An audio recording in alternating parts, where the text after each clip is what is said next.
আমরা দেখতে পাচ্ছি পুলিশ ভ্যান চালকদের কাছ থেকে রেকার বিল নামে, মানে তারা বলে যে সরকারি আদেশ অমান্য করেছে, এই আদেশ অমান্য করেছে বলে তারা ভ্যান চালকদের কাছে 1000 টাকা জরিমানা আদায় করে।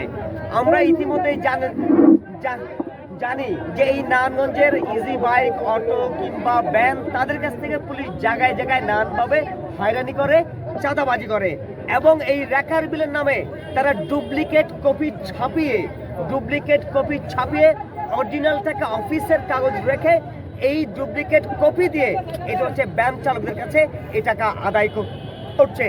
নারায়ণগঞ্জে যারা ট্রাফিকের দায়িত্বে আছে আমরা তাদেরকে দেখেছি ট্রাক থামিয়ে তারা প্রকাশ্যে টাকা পয়সা নিতে, ভ্যান চালকদেরকে নানানভাবে ধরে তাদেরকে ইয়াবা দিয়ে, তারপর এইটা হচ্ছে গাঁজা দিয়ে, নানান ধরনের মাদক দিয়ে তাদেরকে আটকায় এবং তাদের কাছ থেকে এই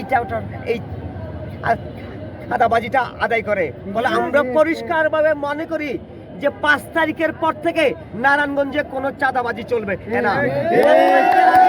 চাঁদাবাজি হয়েছে সেইটা ছাত্র জনতা তারা অভ্যুত্থান করে সেইটার সমাধান করেছে।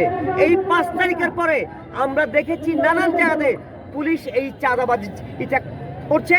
আজকে আমাদের পরিষ্কার দাবি যে পুলিশের কর্মকর্তা, ট্রাফিক কর্মকর্তা, তাদের একজন ঊর্ধ্বতন কর্মকর্তা, দায়িত্বশীল কর্মকর্তা এসে ঘোষণা দিবেন যে এই চাঁদাবাজি হয়রানি বন্ধে তিনি যথাযথ দায়িত্ব নেবেন এবং যারা এই চাঁদাবাজির সাথে যুক্ত তাদের বিরুদ্ধে ব্যবস্থা গ্রহণ করবেন।